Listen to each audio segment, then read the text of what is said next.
Hello my dears, ഇന്നത്തെ റീഡിങ്ങിൽ നിങ്ങളുടെ ചുറ്റുപാടുമുള്ള ആളുകൾ നിങ്ങളെക്കുറിച്ച് എന്താണ് പറയുന്നത് എന്ന് നമുക്ക് നോക്കാം. അപ്പോൾ നമുക്ക് യൂണിവേഴ്സിനോട് ചോദിച്ച് നോക്കാം, എന്ത് മെസ്സേജാണ് നിങ്ങൾക്ക് വേണ്ടി തരാനുള്ളത്. നിങ്ങളുടെ ചുറ്റുപാടുമുള്ള ആളുകൾക്ക് നിങ്ങളെക്കുറിച്ച് പറയാനുള്ളത് എന്താണ്, അല്ലെങ്കിൽ നിങ്ങളുടെ ചുറ്റുപാടുമുള്ള ആളുകൾ നിങ്ങളെക്കുറിച്ച് പറയുന്നത് എന്താണെന്ന് നോക്കാം. Universe please guide me, tarot please guide me for this reading. എന്താണ് നിങ്ങളുടെ ചുറ്റുപാടുമുള്ള ആളുകൾ നിങ്ങളെക്കുറിച്ച് പറയുന്നത്? എന്താണ് നിങ്ങളുടെ ചുറ്റുപാടുമുള്ള ആളുകൾ നിങ്ങളെക്കുറിച്ച് പറയുന്നത്? കാർഡ് നമ്പർ 1, നിങ്ങളെക്കുറിച്ച് നിങ്ങളുടെ ചുറ്റുപാടുമുള്ള ആളുകൾ പറയുന്നത്. കാർഡ് നമ്പർ 2, നിങ്ങളെക്കുറിച്ച് നിങ്ങളുടെ ചുറ്റുപാടുമുള്ള ആളുകൾ പറയുന്നത്. Card number 3. സോ നമുക്ക് കാർഡ്സ് ഒന്ന് റിവീൽ ചെയ്ത് നോക്കാം. The first one is ഹിറോഫന്റ്.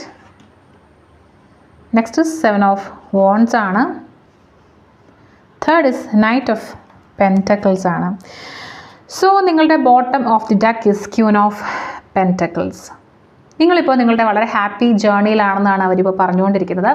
നിങ്ങളുടെ ലൈഫിൽ എന്തൊക്കെയാണ് നടക്കുന്നതെങ്കിൽ ഇപ്പോൾ ആളുകൾ കാണുന്നത് നിങ്ങളുടെ സക്സസ് ആണ്, നിങ്ങളുടെ സാമ്പത്തിക നേട്ടങ്ങളാണ്, നിങ്ങളുടെ സന്തോഷങ്ങളാണ്. നിങ്ങൾ ക്രിയേറ്റീവായിട്ട് ഒരുപാട് കാര്യങ്ങൾ ചെയ്യുന്നതായിട്ട് അവർക്ക് മനസ്സിലാവുന്നുണ്ട്. നിങ്ങളുടെ ക്രിയേറ്റീവ് സൈഡ് കൂടെ ആളുകൾ കാണുകയാണ്. ഒരുപാട് നാളായിട്ട് നിങ്ങൾ ആഗ്രഹിച്ച കാര്യങ്ങൾ ക്രിയേറ്റീവായിട്ട് ചെയ്യുന്നു, അതിലൂടെ നിങ്ങൾ വരുമാനം കണ്ടെത്തുന്നു.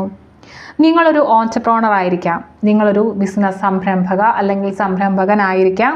നിങ്ങൾ ആ ഒരു ഫീൽഡിലേക്ക് കാലെടുത്ത് വെച്ചതിന് ശേഷം നിങ്ങളുടെ ലൈഫിൽ ഒരിക്കലും ഇല്ലാത്തതുപോലെ അബൻഡൻസ് വന്നിട്ടുണ്ടായിരിക്കാം. സോ ഇതിനെക്കുറിച്ചൊക്കെ ആളുകൾ ഇപ്പോൾ സംസാരിക്കുന്നുണ്ട്. സോ വളരെ പോസിറ്റീവായിട്ടുള്ള ഒരു രീതിയിലാണ് ഇപ്പോൾ ആളുകൾക്ക് നിങ്ങളെക്കുറിച്ച് പറയാനുള്ളത്.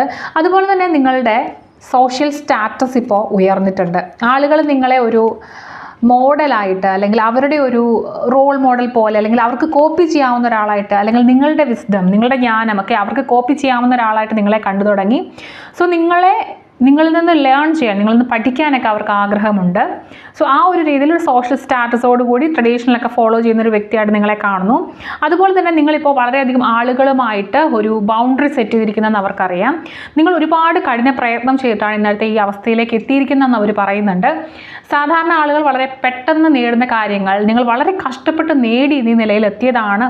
നിങ്ങളുടെ ഇന്നത്തെ ഈ ഒരു യാത്രയിൽ, അല്ലെങ്കിൽ നിങ്ങളുടെ ഇന്നത്തെ ഈ ഒരു പൊസിഷനിൽ നിങ്ങൾക്ക് മാത്രമാണ് അതിൻ്റെ ക്രെഡിറ്റ് എന്നവർ പറയുന്നുണ്ട്. അതുപോലെ നിങ്ങൾ ആളുകളുമായിട്ടൊക്കെ ഒരു ബൗണ്ടറി സെറ്റ് ചെയ്തിട്ടുണ്ട്. ആളുകളുമായി അനാവശ്യമായിട്ടുള്ള ഒരു ബന്ധത്തിനും ഇപ്പോൾ നിങ്ങൾ തയ്യാറല്ല എന്നവർ പറയുന്നുണ്ട്. അതുപോലെ തന്നെ വീണ്ടും അവരുടെ മനസ്സിൽ വരുന്ന ഒരു കാര്യം എന്ന് പറയുന്നത്, നിങ്ങളുടെ ആ ഒരു സക്സസ്സിലേക്കുള്ള ആ ഒരു ജേർണിയെക്കുറിച്ച്, ഈ യാത്രയെക്കുറിച്ചാണ്. വളരെ സ്ലോ ആയിരുന്നെങ്കിലും നിങ്ങളത് നിർത്തിയിരുന്നില്ല. ഇന്നത്തെ കാണുന്ന ഈ ഒരു എനർജിയിലേക്ക്